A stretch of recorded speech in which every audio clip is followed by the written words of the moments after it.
everybody, and welcome to Krisjan Radio. My name is Krisjan. I'm joined today with Suzie Hall and David Anttila of Cornerstone Design. How's it going, guys? Great. Hey. Thank you for having us. Hey, happy you guys can make it. So I'm here in Boise, Idaho. Suzie, where are you right now? I'm in Boise, Idaho, just not too far from you. Perfect. And David, where are you? I'm over in Haley, Idaho, just south of Sun Valley. Haley, Idaho. Awesome. So before we get going, this is, sort of a quasi-business podcast. We talk a lot of business stuff. We can talk about, life and personal stuff and marketing stuff too. So before we get going, Suzie, let's start with you. Just tell everybody that's listening and watching a little bit about you, kind of how you got into interior design, how you started your firm, and kind of where you're at in life. Sure. So I grew up in the Seattle area. And when I went to college, even my senior year, I didn't know what I wanted to do with my life. So I was a business major. And right out of school, I started working for Boise Cascade Office Products. And I was in sales for office supplies and furniture. And I worked with a couple of certified interior designers. And that's where I had my aha moment. I'm like a split down the middle, left brain and right brain. Love organizing and planning, but being super creative. So I got into commercial design right after that, moved to Boise a couple years later. Fun fact, my dad was the head football coach at Boise State at the time, Skip Hall, so the orange and That is blue. a fun fact. Yeah, super fun fact. But it was totally independent that I moved to Boise at the time. And then being the entrepreneur that I am, realized that I just couldn't work for anybody else very long. So I decided to launch the firm that's now Cornerstone Design in 1992. Started out in commercial interior design, went and got my interior design certification, and then my LEED accreditation, and here we are over 28 years later, professional interior design and procurement firm. We opened a second location in Phoenix last year, and now we mainly focus on designing and furnishing hotels. Nice. How with the COVID and all the stuff that's going on, how are things in the hotel world? Is it a little shaky, or is everybody pretty much pedal to the metal like it's been? Yeah, no, we got hit pretty good. So a lot of people pushed the pause button, and we have a handful of projects that are moving forward, hotels. I think they're all renovations. David can correct me if I'm wrong. Mm-hmm. And it's really a great time to renovate a hotel, right? Because sure. People aren't staying They're there. empty. So, I mean, one of the big complaints we get from people and owners is like, gosh, it's such a pain to remodel my hotel when people are staying there because my occupancies are so high. Well, yeah. Now is a great time to remodel. So we do have some clients taking advantage of that. And all of our hotel projects are out of state. None of them are here in Idaho. Nice. Gosh, that's so crazy. Yeah, you're totally right. I didn't even think of that. What a great time to renovate a hotel. No, I mean, I would imagine occupancy is down, in very low right now. Yeah, it got down into almost single digits. And now last stat I saw is maybe 30-ish, mid 30%. Although luxury boutique independent hotels have been very high, and some extended stays have as well. So it's a little bit across the board. Yeah, crazy. So David, what about you, man? How did you get here? Well, I began my career in landscape architecture, as Suzie mentioned, and went out, and first job was working for Park Horse. You recall who they were long ago. It was a Swedish company that developed outdoor fitness. So I got more involved in industrial design and working on their courses throughout the US. They were very successful for about 10, 20 years, and then they got copied and everything got watered down a bit. Sure. But in any event, then I got involved in a lot of planning as well as residential garden design. I realized I loved room scale design and the furniture pieces that happen out there. So I went back to grad school and studied interiors and industrial design. And then came back out and had close to 40 years of experience working in the interiors industry now. So nice. It's been great. And I will say that throughout all of that, I've been first and foremost interested in landscape. Whenever I'm in interiors, I look at every window and see what the connections to the outside can be. In today's world with COVID, I think that it's more important than ever to think about interiors planning as including outdoor space, adjacent space to buildings. I think that the use of technology these days make that really easy, and I think that outdoors should become a function of the building and not just decorating the architecture. Absolutely, just having landscape plan because the city says we have to. Mm-hmm. Precisely. And it's funny you said that. In our world in landscape architecture, I've seen a pretty decent shift in that really in the last I don't know, 3 or 4 years, where so many more, owners and architects and people in the industry are really starting to understand that. I mean, when we first started Stack Rock Group, I mean, I sort of felt like I was beating my head against the wall every day talking about landscape architecture, because nobody knew what it was. And if they did know what it was, they didn't think they needed it or wanted it. And now it feels like and maybe it's just I've been doing it long enough and I'm numb to it now, but it feels like there's been a big shift where a lot more people are really understanding that. It's really, really nice. Absolutely. Well, and I think it was part and parcel to the, development of the tech world and how those giants work, Google and Apple and such. And just, the whole notion of creating a variety of spaces, flexibility, working in teams. And so that whole movement, has translated to outdoor space as well. Mm-hmm. And I think that they're very open, in their campuses especially, to incorporate outdoor space as workspace. Absolutely. Yeah. And we've seen that. One of our clients is HP, and we've seen that and I don't know if it's necessarily because they are, chasing Google or Apple or whatever, but they're in that same tech space. And so they want those same things, those cool outdoor meeting areas and gathering spaces and, meeting rooms and stuff. And so we've had a ton of fun designing that stuff for HP the last couple of years on a number of their different campuses. So David, when you say, and I've heard the term before, and I'm glad you said it, because what I think it is probably not what it actually is. When you say industrial design, tell me what that is. Oh, product design. I mean, essentially, when you get involved in furniture and development of more of the objects at human scale, that's what I would wrap that into. Okay. Because I've heard that term, and I like industrial design. I was picturing like like you're designing like the machines that are manufacturing stuff. That is probably a better description of industrial design today. Back in the day, it was all lumped into one piece, but now there's that manufacturing design as well as product design. Interesting. Yeah. So do you still design furniture? Currently, we do a lot of modifying furniture. We don't do a lot of furniture from the ground up, so to speak. But Suzie and I are very interested in getting involved in that, and I think that we will be soon. So nice on our docket. Nice. I was lucky enough, I don't know, 2 weeks ago, I got to go tour. I got a private tour of the Archie Teeter studio, Teeter's Knoll, the only Frank Lloyd Wright building in Idaho. I got a private tour of that thing, and the owner of that building, when he bought it, there was a big box. I don't know if you guys know this story, but when he bought it, there was a big box of just random drawings and plans and stuff from Frank Lloyd Wright and his students, hand-drawn stuff. And so he built furniture that Frank Lloyd Wright designed that, as far as he knows, no one else has ever built. One of a kind Frank Lloyd Wright designed furniture in his house. It's crazy. Yeah, I've been to that studio. It's spectacular, and it's really a gem in Idaho. Yeah, and that's Frank Lloyd Wright's philosophy. Design everything from the master plan down to the flatware on the table. So I think exactly. Certainly we take that same holistic approach. I think it's pretty common these days. Again, giving collaboration, that whole team thing that everybody's working together and sort of having their input at all scales, which is really exciting. It's a great time to be a designer. Absolutely. So like you said, Suzie, you guys are all the way focused. You're not all the way, but you're a big chunk of your focus is on hospitality. Was that completely on purpose, or did hospitality kind of find you?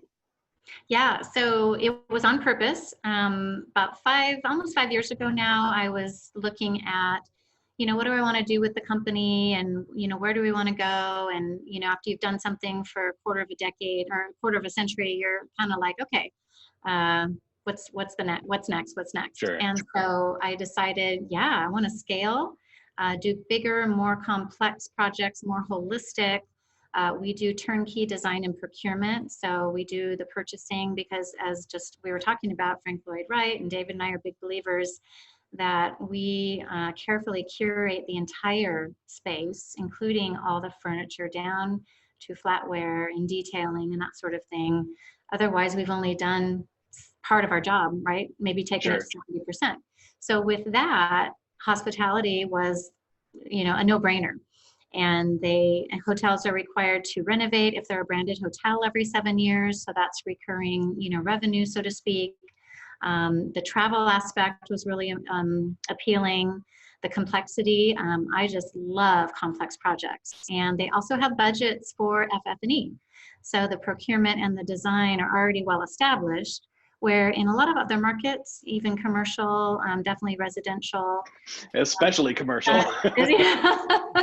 It's, well, we're going to handle the furniture on our own, or we're going to go, or my wife does We're just going to use our old stuff from our old office. Exactly, right? And we just cringe. We're like, no, please don't let it be so. So anyways, it's been a great move. We've really enjoyed it.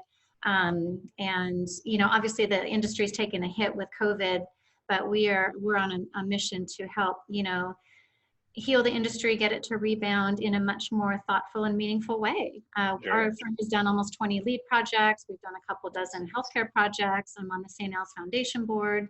So a lot of our design is very informed. It's very well researched, very well proven with the wellness and the health aspects in addition to sustainability. And we think that's key as hospitality starts to recover. People they want to feel safe. They want to feel that they can trust the interiors and the surfaces and the air that's in the spaces. And I want to travel so bad, and I'm sure I'm not the only one that feels that way. Me too. I cannot wait to go stay in a hotel again. Isn't that the truth?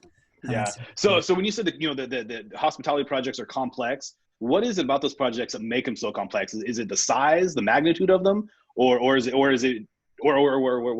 What makes them so complex? Yeah, it's a few different things. So one, the project teams are usually pretty large, and the owner or owner group decision makers can be very plentiful. Especially if you have a group of owners, you know how it goes. If you have a group of decision makers, and then if it's a branded hotel, then you have the brand. And that's a really key piece because the brand typically has brand standards, and depending on how prototypical the project is or how custom, there's a lot of stuff that happens between the owner and the brand that the design team isn't necessarily privy to unless we have a really sophisticated owner. If it's a new owner, then it's a huge learning curve. And then we have all of the consultants, and then sometimes there's a different architect and or interior design firm for the public spaces versus the guest rooms. So hospitality projects, are broken down into those two modules. And then if it's a modular project, which we love modular and we're very experienced in modular, then you have a different contractor fabricator for the guest rooms, which is the modular piece, the full volumetric. Then you have a site GC for the public areas. And then you have all these engineers and consultants, and then you have the FF&E purchasing. You might have a lighting consultant. You might have an acoustical consultant. Obviously, you have a landscape. There's all those different components, and unless someone's quarterbacking the whole project, it could be very interesting. I think we've all been a part of projects like that where there's all these big moving parts, and nobody's really, like I said, quarterbacking the thing, and it just becomes a disaster for everybody. And then you throw LEED in there or well building certification, and then you have a whole nother consultant who has a different set of motivations, and then that's like herding cats. Totally crazy. So crazy. Yeah, so that's super bizarre. I totally had no idea that there were that many different players on, even just on the design and construction team. That's crazy. I had no idea. Yeah, and then the brands, they don't make it easy. They have a certain, if it's a Hilton Garden Inn, well, then they might have 2 or 3 packages that can be designed. And invariably, the owner doesn't like one or the other. They want a combination of the packages because they like this out of that one and this color out of that and the chair out of this one. And so then we get to go to the brand and request waivers and make our case for why it still meets their design intent. And so, it's quite dynamic. That's amazing. I had no idea. That's super. And even if it's a fully custom job, it still has to be approved by the brand and the owner. So it's you have 2 clients, so to speak. Sure. You're meeting their needs. Selling everything twice. Yeah, and the brand already has an established design guide in their head that they're trying to promote as brand. So it can be contentious sometimes. So sure. I mean, we deal with that. We do a lot of hospitality and hotel stuff, and as you know, a lot of times, the landscape is sort of the first thing to get cut out on projects, and so I'm very familiar with kind of how contentious stuff can be, and that's crazy. So plus, everyone is a designer. Exactly. So even the contractors like to chime in on the design sometimes, and we kind of scratch our heads like, okay, so that's the one that always baffles me too. Is I mean, a big, just like you, a big part of what we do is construction administration and punch listing stuff at the end, and it's amazing how many projects we go to that we did 100% CDs, and it's like the landscapers didn't even see the plans. It's amazing. Like they literally never even printed them. It's so crazy sometimes. Yeah.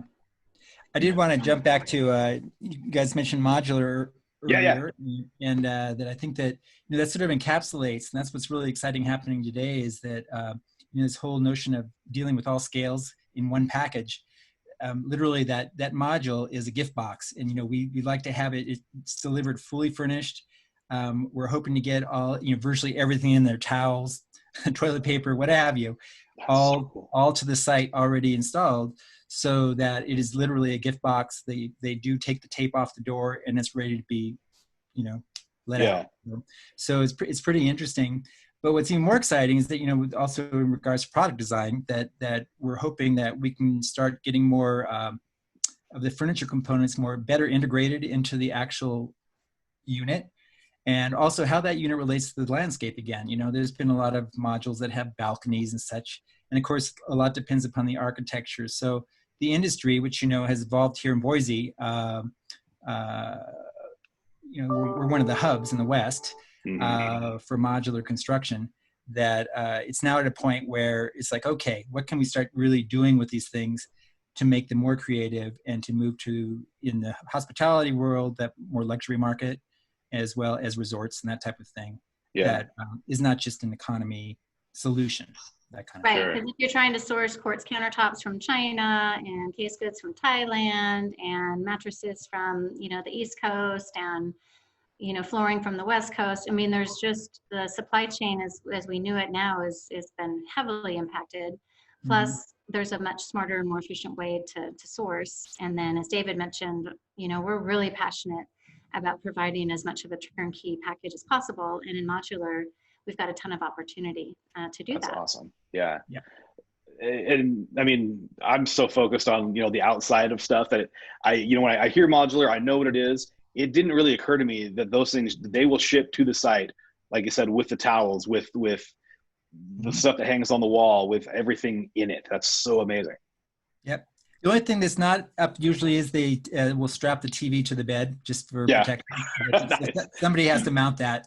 Sure. The one thing that has to be done on site. That's so crazy. So I mean, I'm obviously, like I said, I'm obviously familiar with modular construction. Is there, like, for what you guys are doing, is there a big price difference, or what's the real advantage or disadvantage for you? Not to the client, but to you as your firm, to doing it that way versus doing it traditionally.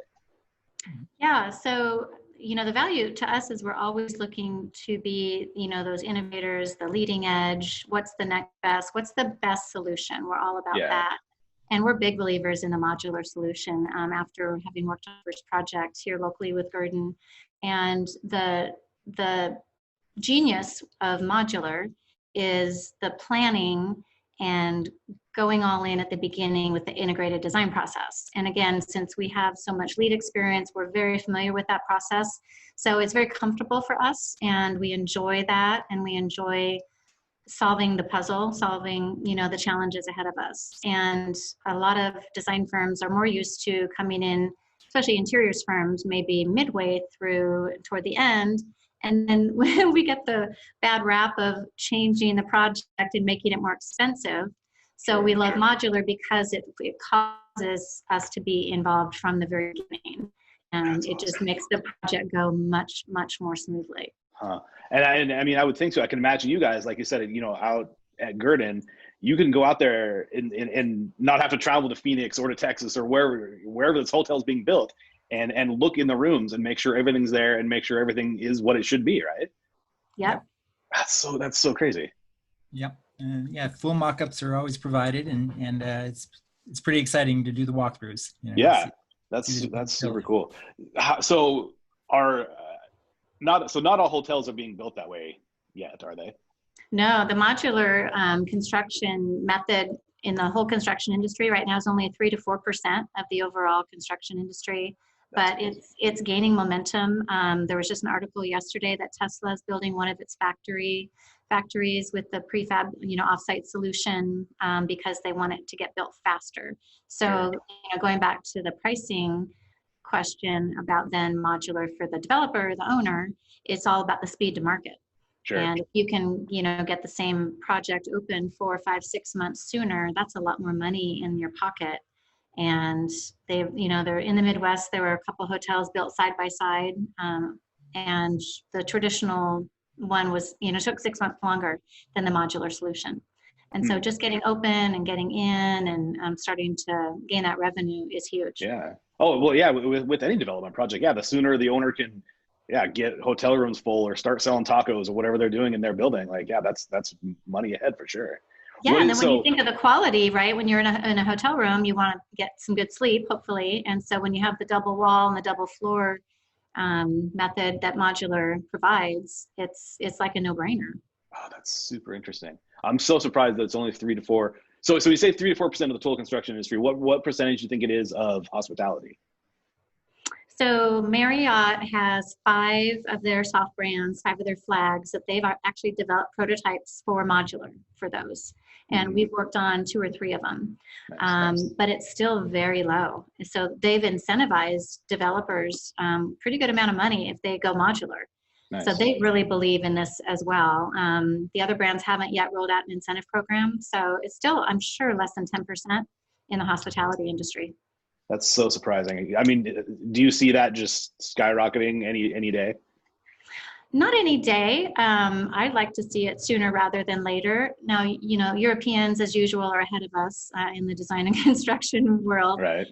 And the modular industry here in the U.S., the genesis was, mobile homes and really that solution. And that's kind of a stigma, I believe, that's hurt our industry, the modular world here in the U.S., whereas in Europe, Poland especially, the genesis was furniture manufacturing, and then that integrated solution. So if you look at images side by side and websites of manufacturers domestically and then in Europe, you'll see quite a wide disparity. And so we're out to change that. We are out to inform and educate and showcase how modular can not only be a great, effective, cost-effective solution, but it can be beautiful. Sure. And like our studio here in Boise, when we built it out, our tagline was green and gorgeous. It's a LEED commercial interiors gold building. Because at that time in 2006, everything looked recycled. Everyone thought, well, if it's LEED and green, it's got to look recycled. Mm-hmm. And so we were out to disprove that. And I think we did that really well. So now we're kind of in a similar place, I feel, with modular. That's awesome. Yeah, that's so funny that people have that stigma. Like, as soon as you say that, I'm like, oh yeah, of course people have that. I didn't have that, but because I'm in the industry or whatever, and I understand, the difference. But that's super interesting. So for the owner, obviously there's the price difference. Does it cost a little bit more or a lot more to build modular up front? It depends on the market, right? So the labor costs in whatever market it's going to be, set in is the driver. So modular doesn't make sense, in a lot of places where it's not high density. Okay. But we're doing all of our modular projects so far have been in California. So, to build a modular hotel in Boise, we just had this conversation, I think last week, David, with a developer and architect. Mm-hmm. And they were looking at Boise, but not sure it was going to pencil. So that might be more expensive because of the labor market. Interesting. So is it more labor intensive to build modular then? I wouldn't say it's more labor intensive. It's just a totally different model. And then when you're building off site, the workers are in a semi-protected environment. They're not hanging off buildings. They don't have weather conditions. And so that the quality of laborers that they get is, highest quality in the workforce out there. And it's, it's very controlled. It's very planned. I mean, the scheduling part of it. Yeah. How often have you and I seen construction schedules get thrown, right? Because of every time I get a schedule, it's outdated before I even open the email with the schedule. Yeah. Right. So with the modular solution, they're in a factory setting and they've got everything there. There's no surprises. There's no weather. And it's just, it's incredible. That's so crazy. Yeah. Huh. And for landscape, Krisjan, I think that the important thing is to think about what's the potential for creating interesting spaces. Yeah. On the outside, the exterior, in terms of how these things are put together. And there's been quite a few, great examples out there already, but they've been one-offs and, pretty much, I'll say towards the higher price end Sure. construction as they were experiments. But the key here is, how can these things really be to utilize that connection again to outdoors in a better way, which is really, I think, next steps again. And certainly in, housing and affordable housing in particular, that's where this thing is really, there's a boom. You see all kinds of people jumping on that bandwagon. Yes. And it's so needed. But again, rather than lining up boxes in a row, is there any way we can facilitate, because they're typically smaller, facilitate the exterior space as outdoor usable space from the interior. Sure. Interesting. Yeah. So speaking of outdoor spaces, I got an email from you, Suzie, the other day with some really cool geodesic domes you guys have now. Yeah. Talk about those, man. So I'm super excited to. I'm gonna get one of those on one of our projects. My goal is I want to have one of those on a project in like a month, because those are super cool. Aren't they? I mean, you just look at them and they make you happy. Absolutely. So I actually had dinner in one up in Coeur d'Alene with my daughters earlier this year. And, I'm an entrepreneur. I'm always looking for what's new, what's exciting, what are the opportunities out there. And we were sitting in there, and it was like this restaurant, which wouldn't have normally had patio dining in February in Coeur d'Alene. We were sitting out on the patio, had this cool dome around us with lighting and a heater and all that sort of thing. And at the time, it was like, gosh, this is really cool. Didn't really think much of it, but then I went to a conference in LA, a hotel conference, was talking to a developer from New York. I asked him if he'd ever, those are all the rage in New York, our rooftop bars and blah, blah, blah. And then when COVID hit and our company was looking for, ways to, yes, I'll use the word pivot, and new opportunities, revenue streams, new experiences, I really started looking for a manufacturer that would fit our design aesthetic, that we thought there were markets and opportunity for. And because we do a lot of modular, it seemed like a really kind of reasonable modular solution, if you will, because they're both indoor and outdoor, but also in response to COVID. So the research I did showed that people would pay a lot of money to sit in a dome for an evening and rent it out, so to speak, because they still wanted to feel connected. They still want to feel connected to what's going on around them. And people are getting tired of sitting at home. And so, the pandemic's not going away anytime soon. I even took it as far, and David knows this, we're both major college football fans, and I'm like, what about tailgating? We could have really cool tailgating domes in the parking lots, and we could brand them for the the schools. Can't you just see University of Washington and Cal having dueling domes and all this stuff? So we just kind of had a lot of those great conversations. And then we found a great manufacturing partner. We were out to maybe design them ourselves, and that didn't go very far. So now we're offering them through our procurement division. And, they start at 5 meters, which is about 16 feet, right? Yeah. And they go all the way up to 8 meters, and they can be customizable, and they last 10 to 25 years. So our domes are, more in that permanent, semi-permanent category. Yeah. You can do full immersion experiences with, video and lighting and, you name it. We're really excited about it. We'll see where it heads. And, but yeah, just like your initial reaction is exactly what mine was. Yeah. I saw that and I was like, oh yeah, that's super cool. And then, my mind starts spinning of, where these can go. So I start thinking, immediately thinking of places like, golf courses that have restaurants and other places that that whole golf course isn't used in the wintertime. Like if they had a bunch of those, whatever golf course, country club, whatever, had a bunch of those outside, where they could, like I said, see people have meals and stuff in there, like sit on the, 10th on the 10th green in January. And, that's a great idea. Like ski huts. Yeah. Totally. Exactly. That's exactly what I thought of them. Yeah. They're like yurts. Yeah. Yeah. Absolutely. Mm-hmm. Yeah. Well, again, I think this is something, they've been around for a long time. And I think the, from the 60s on that it was kind of a radical look for most people. But again, with the technology world, that whole vocabulary has been embraced, the hexagon, building absolutely. upon the module. Absolutely. And so now it's a natural, shape almost. So, so I think that it may get some traction. We'll see how. I'm super excited to see what you guys do with that. I think it's really cool. Yeah, and like I said, wine tasting, right? So totally. If they don't have, if the facility doesn't have enough room, as you said, wintertime indoors, business owners are looking at their capacity and how do they provide extra space and seating. And it's a much less expensive version than even like a shipping container, a different aesthetic, that sort of thing. We love shipping containers too, but yeah, so we're really and I would think too, because it's semi-permanent, permitting is probably a whole lot easier than building something permanent. Absolutely. Interesting. That's super cool. So have you moved any of these yet? No, we just launched it yesterday. It was okay. Okay. It was yesterday. Cool. So we just launched it. It's brand new. That's awesome. Where are they manufactured at?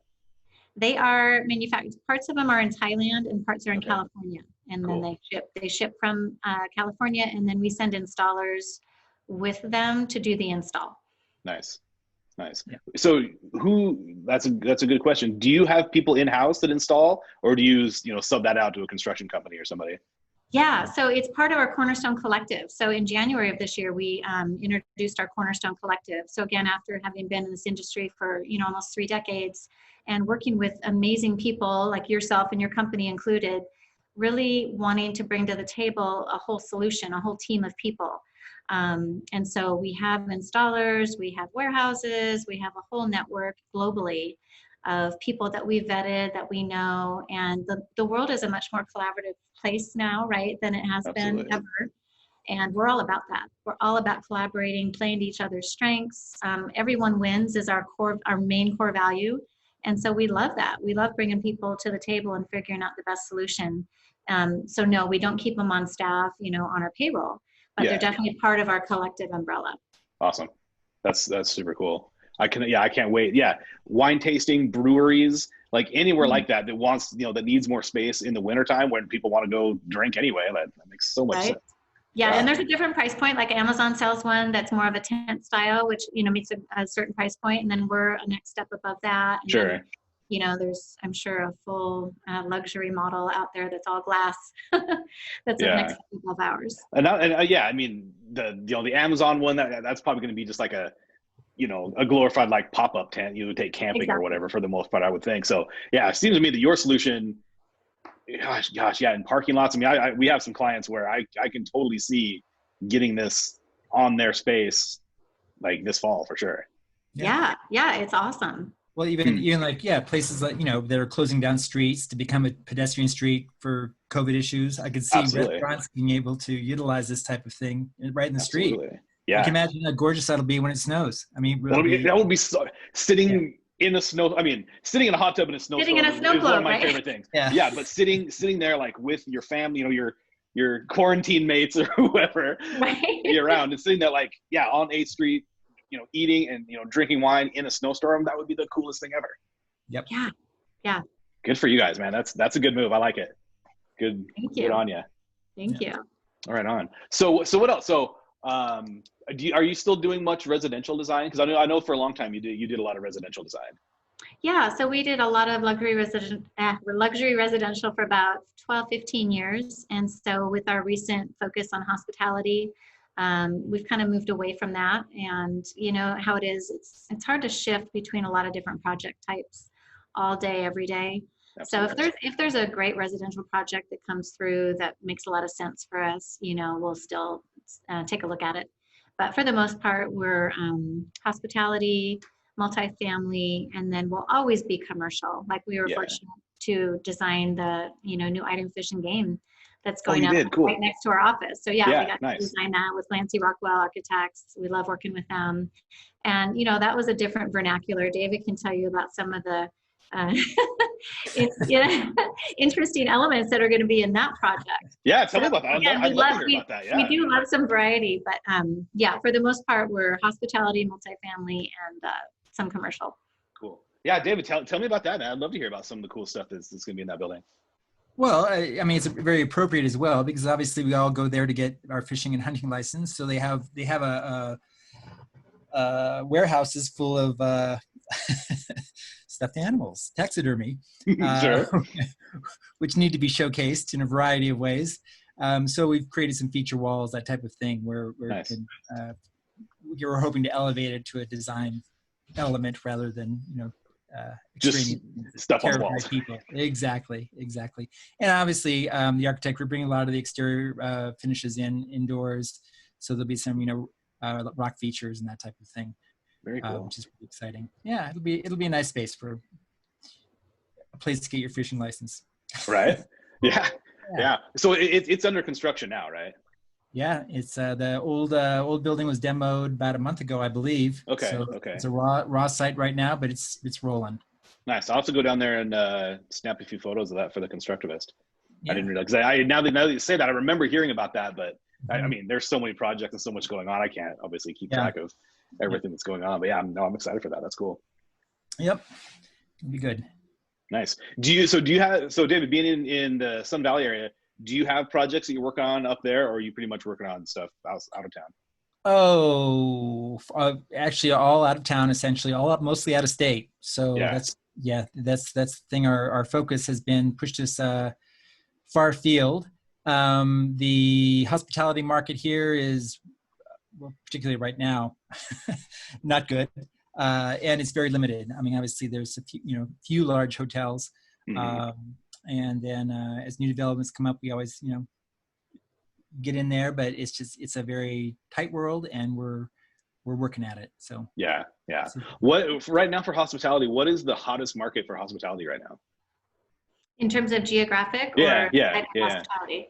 So we're really focused in the West, kind of Western half of the U.S., and then we'll be pushing to go nationwide here. That was our push when COVID hit. So, I mean, California's still got a lot going on. Do they? Yeah, they really do. Washington, not as much. So yeah, I'd have to say California. We're doing purchasing for a boutique hotel in Oregon. So I think Oregon's got some things going, but it tends to be the owners and developers that are well capitalized, right? That are moving forward. Right. Yeah. We had a few big cool projects that just got pushed back indefinitely, just like everybody, I'm sure. So but some of the stuff that I've read, it does sound like LA, even though as hard hit as they've been, there's still a ton of stuff. I mean, it's LA. There'll always be stuff happening there. Yep, exactly.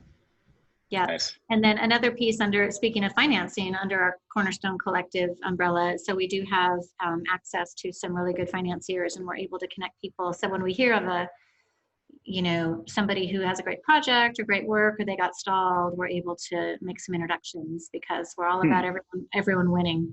Yeah, that's really cool. So when we're done with this, I have a project I want to talk to you about. We have a friend who's doing some stuff that might need some help, and making some connections might be really, really helpful, and then good for all of us too. So exactly. Yeah, we love connections.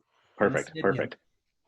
So we're kind of getting close out of time here. So what if anybody out there that's listening, watching, is looking to connect with you guys, like what's the best way? Where's the best way for people to find you? Yeah, probably website is best, www.cornerstoneinteriordesign.com. You can also find us on social media, Cornerstone Interior Design. We welcome any and all connections. It's it's a great place to be alive, even in the midst of a global pandemic. And we really do take a positive outlook and look at what's possible out there. Awesome. Okay, Suzie and David, I appreciate you guys coming on the show. And I'm sure we'll talk soon and have you back on here in short order. Great. Thank you. It's been a pleasure. Okay. Thanks, you guys. Yeah. Thank you.